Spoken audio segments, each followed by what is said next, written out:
Salve. Salve. Bapak Uskup Isa Molina Monsignor Esteno Raja, kami muliakan Pastor Ketua Yayasan Pendidikan Katolik Pondok Pastor Agus Abul yang kami hormati, Budi. Bapak Uskup, para pastor dan teman-teman sekalian, marilah kita siap hati, kita berdoa, mohonkan berkat atas kita sekalian. Dalam nama Bapa dan Putra dan Roh Kudus. Amin. Amin. Ya Yesus, Engkau adalah guru sejati. Engkau mengajar para murid-Mu untuk pergi mewartakan kerajaan Allah di tengah-tengah umat beriman, dan Engkau memperlengkapi mereka dengan berbagai kemampuan. Kami adalah murid-murid-Mu, Engkau mengutus kami pergi untuk mewartakan kerajaan Allah di tengah-tengah umat-Mu teristimewa di lembaga pendidikan. Maka pada kesempatan ini kami mohonkan bantuan rahmat-Mu untuk kami sekalian, sehingga oleh bantuan rahmat-Mu kami semua dimampukan untuk menjadi murid-murid yang baik, untuk kemudian mengajarkan banyak hal kepada orang-orang yang kami jumpai teristimewa di lembaga pendidikan di mana kami layani.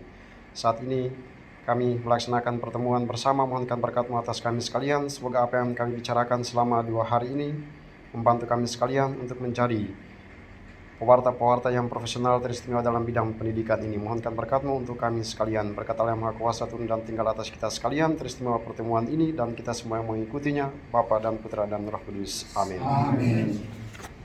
Terima kasih Pastor Direktur. Boleh saya Yohanes sedikit kecil.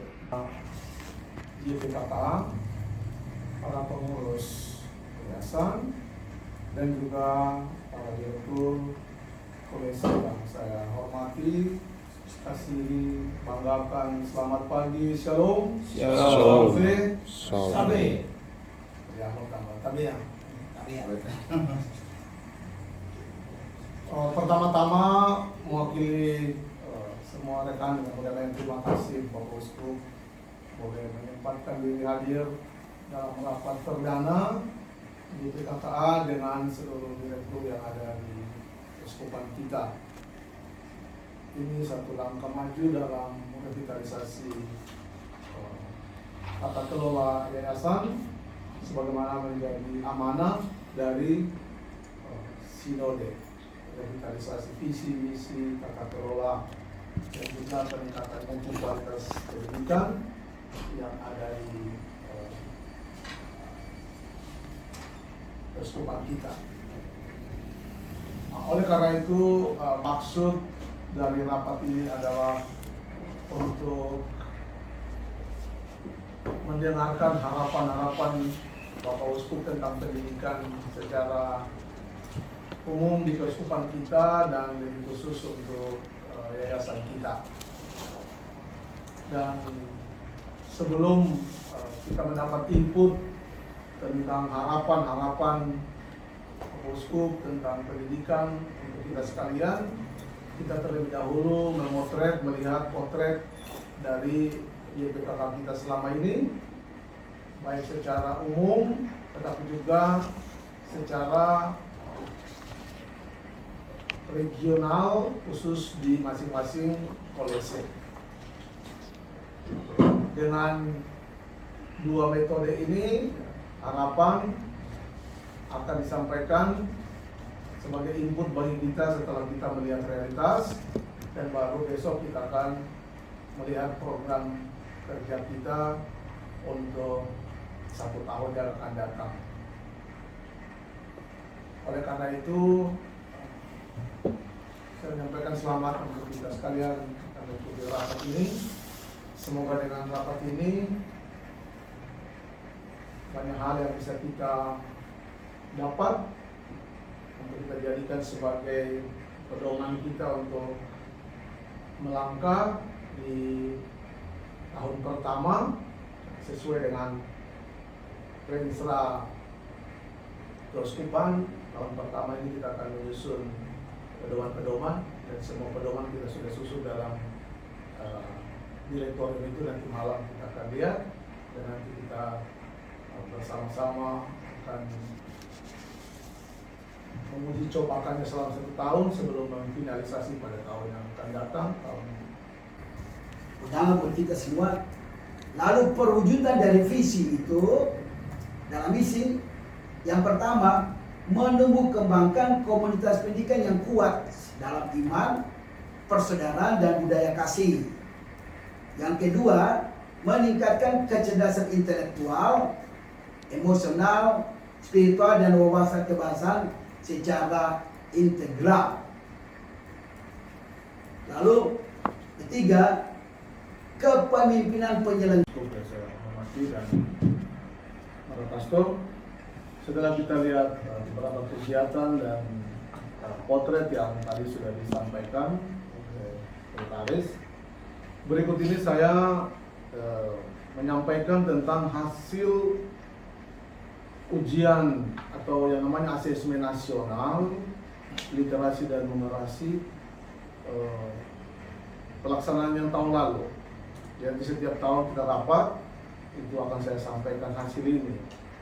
Jadi sekarang Ibu dan teman-teman, Direktur Polisi Andreas Sol Besar, Pastor Pius Peter Lalu. Oleh karena itu, kesempatan saya berikan sepenuhnya kepada Pastor Pius.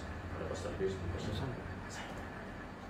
Baik, terima kasih Yang Mulia Bapak Uskup, yang terhormat Ketua Yayasan, Sekretaris Yayasan dari bagian kurikulum Yayasan, dan teman-teman rekan-rekan Direktur Polisi yang saya hormati dan kasih. Beberapa hal yang bisa saya sampaikan dalam laporan pada kesempatan ini. Saya minta mungkin Bapak Uskup, terhormat Ketua Yayasan, Sekretaris Yayasan, bidang kurikulum yayasan, dan juga para direktur polisi, kita akan mendengarkan laporan dan evaluasi dari polisi Yusdar Sutobo, Kepulauan Arau. Para Pasregen dipersilakan. baik, terima kasih. Kemudian Posko, Pastor Agus, dan Pak John, Pak Wahyu, dan teman-teman sekalian, kita akan mendengar sedikit tentang laporan Polisi Yosudarso Lobo. Memang keren. Terima kasih banyak. Keren dengan Simon.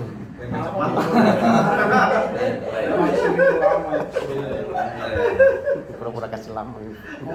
Polisi Yosudarso Lobo dibentuk pada tanggal 7 Desember 2021. Kami menjadi kolese yang kedua di Keuskupan Ambo ini. Lalu tentu segala macam visi misi kami tetap mengacu kepada visi dan misi dari yayasan. Lalu moto tujuan kami dari wilayah Kolose Yasudatol Kabupaten Kepulauan Tanimbar. Kepada Pastor Sadam di Islam. Baik, selamat pagi Bapak Uskup, Ketua Yayasan, Pak Wahyu, dan teman-teman Direktur, John. Selamat datang di Kolese Santi Yosef Hall, Kabupaten Kepulauan Tanimbar. Di sini saya ingin presentasi apa saja yang kami sudah buat sejak dilantik sebagai kepala kantor yayasan saat itu, mengganti Pastor Sipe sebelumnya. Bisa. Ya. Jadi kami semua itu di Kabupaten Kepulauan Tanimbar ada 51 sekolah. Kami hitung data kemarin di 7 dari 10 kecamatan. 7 dari 10 kecamatan. Dan ini kolese terbesar dengan jangkauan yang sangat luas sehingga meskipun besar, saya antusias kita bisa pelan-pelan untuk mengatasi semua persoalan. Nanti kami akan jabarkan di akhir nanti kita punya persoalan-persoalan. Selamat pagi Bapak Uskup, Pastor Agus, dan teman-teman sekalian. Saat ini saya akan mempresentasikan apa hal-hal penting yang ada dalam kolese kami. Silakan, next. Nah, kolese ini diresmikan pada tanggal 18 Juli tahun 2023 oleh Bapak Uskup dan Bapak Bupati. Nah, ini saya merangkum apa yang menjadi sambutan dari Bapak Uskup pada saat peresmian kolese ini. Yakni ada beberapa hal yang menjadi penekanan dari Bapak Uskup, bahwa pemangku kepentingan dalam kolese atau sekolah Katolik untuk senantiasa memperhatikan nilai dan karakter kekatolikan yang menjadi ciri khas sekolah Katolik. Lalu beberapa hal yang sangat ditekankan di situ adalah doa bersama, disiplin, keuletan dalam pelayanan di sekolah, sikap ramah dan kerjasama. Pelayanan yang prima harus menjadi ciri khas sekolah-sekolah Katolik, dan satu hal yang menjadi PR bagi kami, mungkin menjadi kita semua, yakni Bapak Uskup menekankan bahwa sekolah berbasis asrama. Nah, di mana Bapak Uskup itu menekankan bahwa sekolah Katolik pada zaman dulu itu dia maju karena berbasis asrama. Nah, ini kemudian kita pergi dan mencoba untuk melihat sekolah-sekolah Kolose yang dibangun. Kalau kita lihat sejarah Kolose, maka sekolah-sekolah Kolose dibangun oleh para pastor Yesuit dan sekarang CDD. Nah, Kolose yang mereka bangun adalah sekolah-sekolah yang berbasis asrama, dan sekolah-sekolah mereka itu maju. Misalnya CDD punya sekolah di Kolose Santo Yusuf di Malang, terus yang di Jogja itu mereka punya, terus Kanisius di Jakarta, ternyata semuanya berbasis asrama. Nah, saya penasaran dengan apa yang ditegaskan Bapak Uskup pada waktu itu. Kami pernah berjumpa dengan dua pastor yang bertugas di Kolose Santo Yusuf Malang itu, lalu mereka kasih data itu ke saya bagaimana cara membangun sekolah Kolose yang berbasis asrama, sehingga di Malang itu misalnya mereka punya sekolah itu selalu jadi nomor 1 karena memang ya berbasis asrama. Terus di Jogja dan Jakarta mereka juga ketika dibaca itu, oh ternyata berbasis asrama sehingga terkontrol di sana. Lalu yang kedua, ini apa yang ditekankan oleh Bupati yang saat ini menjadi PR besar, menjadi masalah besar di Maluku Tenggara sekarang, teristimewa di Kolose ini, bahwa Bupati menegaskan sebelum ada sekolah-sekolah lain di Kei kecil atau di Kei, sekolah-sekolah Katolik sudah ada jauh sebelum itu. Maka Yayasan Persekolahan Katolik menjadi yang tertua di Kabupaten Maluku Tenggara. Lalu di situ saya buat di YouTube-nya, itu Pak Bupati menegaskan bahwa perpindahan kepala sekolah, guru-guru itu harus ada konsultasi dengan pihak Kolose atau pihak yayasan. Nah, sebentar saya akan jelaskan nanti masalahnya seperti apa. Oke, itu dua hal yang menjadi awal. Lalu kami mencoba untuk menggarap dua hal penting teristimewa, satu PR besar sekolah berbasis asrama ini. Siapa tahu kita bisa buat itu. Terus. Jadi mereka lewat ventilasi masuk 5 buah ukulele yang saya bawa dari Ambon. Tidak tahu siapa yang masuk di Katolik. Tapi mereka masih di bawah yayasan diproduksi. Jadi sementara diproses untuk dikembalikan ke. Jadi karena itu dia punya guru-guru dari situ yang mau tes P3K juga tidak bisa. Gereja itu anak-anak dari sekolah negeri, anak-anak Katolik dari sekolah negeri. Sementara dari SMP, SMA, SD itu kurang untuk jadi misdinar atau lektor, pemazmur seperti itu. Ini dalam rapat evaluasi kemarin ditegaskan, lalu kami ambil keputusan supaya guru-guru agama buat daftar hadir. Dan itu menjadi penilaian untuk setiap guru agama. Lalu SMP dan SMA juga akan menggunakan ruangan-ruangan yang sama. Mengapa sekolah kita tidak diminati? Jadi rapat itu rapat karena saya harap pastor-pastor lebih tajam analisa. Dari saya adalah tetap gembira dalam tugas, ya. Sukacita dalam tugas. Kalau Anda mengeluh maka otak nanti tertutup, tidak bisa nikmati dan semua. Saya setuju sangat menikmati di besar walaupun medannya sulit dan lain sebagainya. Tapi nikmati dengan sukacita, dengan gembira. Kalau kita mengeluh maka kita tidak lagi berpikir ada jalan keluar. Tapi kalau kita senang, ada kesulitan pun tetap pasti kita akan keluar dari sana. Jadi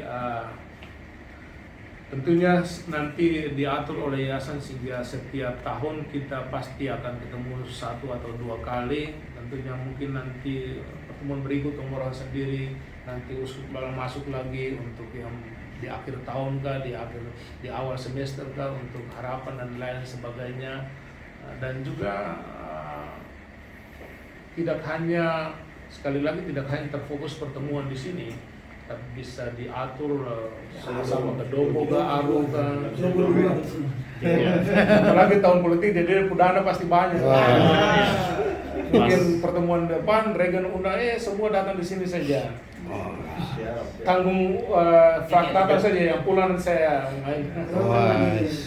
Harus berani ya. Jadi supaya juga jadi selain pertemuan juga tidak hanya di sini tetapi bisa di Somlaki, bisa di K kecil, di K besar, supaya makanya saya bilang kemarin pertemuan yayasan jangan hanya buat di pusat-pusat kok. Mungkin satu kali kamu pergi ke utara selatan sana supaya memang semua merasakan bahwa ternyata orang susah. Selama ini orang cuma dengar-dengar tapi memang faktanya memang mereka susah. Betul-betul susah.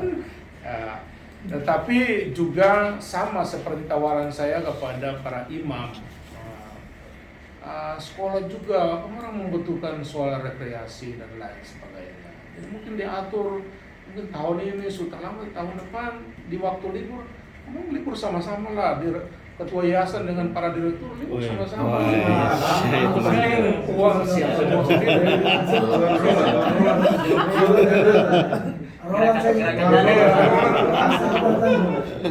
Dia menjadi ketua rombongan. Kira-kira dana coba jadi ketua rombongan. Sisa lagi tidak hanya di dalam negeri bisa pergi ke Singapura yang penting kan tidak mengganggu jadwal pendidikan, tidak menjadi masalah. Kalau kamu orang pergi kan tidak juga menyangka ada guru-guru yang banyak juga. Maksud saya sama seperti untuk para imam di paroki. Memang ini kerja susah, sulit, tapi jangan sampai kamu orang terbenam di situ. Ada waktunya untuk bisa menikmati rekreasinya, jalan-jalannya. Banyak tempat di sini, yang penting kan tidak minta uang dulu saya toh. Kalau yang begitu-begitu kan gampang. Jadi mungkin di setting baik-baik sehingga mesti direncanakan. Oh tahun nanti ada ketua yayasan yang direncanakan. Oh 2 tahun depan kita tahun ini masih pembenahan, tapi 2 tahun depan kita kemana dan lain, sehingga mungkin sudah dicicil dari sekarang 1 bulan berapa masuk dan lain sebagainya, sehingga jalan dalam kebersamaan itu bagus ya. Apalagi kamu orang semua punya objeknya sama. Jadi di sana lah kamu bisa diskusi dan lain sebagainya. Oh ini masuk. Jadi sharing yang lebih dalam keadaan santai itu lebih masuk daripada orang dulu datang di ruang tertutup seperti ini setiap kali. Dan ya, jadi saya menawarkan seperti itu. Pekerjaan sulit jangan mempersulit lagi ya. Mesti cari celah untuk mendapatkan hiburan, mendapatkan refreshingnya, supaya ketika kembali malah lebih tenaga baru lagi ada. Sehingga sekali lagi yang tadi ya, jadi mungkin ketua yayasan dengan direktur pikirkan, mungkin para guru belum dilebatkan, tapi mungkin tahap pertama ya ketua yayasan dengan pengurusnya bersama dengan direkturnya saja dulu. Nanti tahun-tahun depan kamu setting lagi untuk kemana dan lain. Yang penting aspek itu tidak sama sekali bahwa dia utama, tetapi dia penting. Bagi saya dia penting.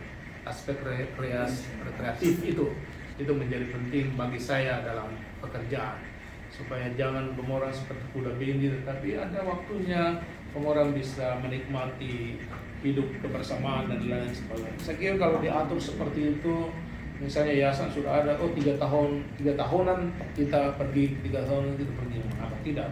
Yang penting kita mau setting segala sesuatu sehingga bisa terjadi. Jadi selain studi tour, tetapi juga ya bagi saya yang paling penting adalah unsur rekreatifnya, karena sudah menjalani pekerjaan yang begitu berat dan lain sebagainya, maka ada waktunya juga untuk orang menikmati sesuatu yang menyenangkan. Saya kira itu saja. Saya tidak ikut sampai ini karena jam 6 saya ada acara juga, tapi saya masih bisa ikut sampai jam 6. Itu saja, sekian dan terima kasih.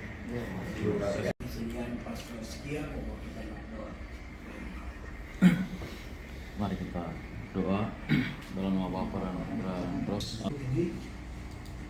Jadi SD sampai 1 mahasiswa 2 juta 3. Tentu saja saya menyampaikan selamat kembali ke tempat tugas, layanan. Pesan Bapak terakhir itu bagus buat kita melayani dengan semangat walaupun kondisi kita penuh tantangan, bukan bukan apa atau kita lihat sebagai tantangan, dan saya sangat berharap juga bahwa kita mengalami sukacita dan kegembiraan sebagai pastor di tempat di mana kita ditugaskan, dan itu menurut saya jauh lebih penting. Imamat kita lebih berarti ketika kita bekerja secara luar biasa semaksimal mungkin. Jadi Sekian dan terima kasih, dan doa penutup dipimpin langsung oleh Direktur Kolese Andreas So. Ya. Mari kita satu dalam doa. Dalam Bapa dan Putra dan Roh Kudus. Amin. Amin. Puji syukur kami panjatkan kepada-Mu ya Tuhan atas segala berkat penyertaan baik kami, khususnya juga dalam pertemuan kami dari kemarin sampai hari ini. Semoga apa yang telah kami bicarakan dan putuskan bersama Kau berkati ya Tuhan, agar itu boleh kami laksanakan dan membantu kami dalam pengembangan pendidikan di wilayah Keuskupan ini, terutama juga lewat kolose-kolose yang kami diberikan tugas tanggung jawab untuk mengembangkannya. Berkatilah pimpinan yayasan bersama staf agar mereka juga senantiasa dengan penuh semangat bijaksana memberikan arahan dan pendampingan bagi kami, juga pendampingan bagi sekolah-sekolah yang ada di Keuskupan ini. Ya Tuhan, sebentar kami akan istirahat dan tugas lain, kami mohon berkat-Mu dan penyertaan-Mu bagi kegiatan-kegiatan kami.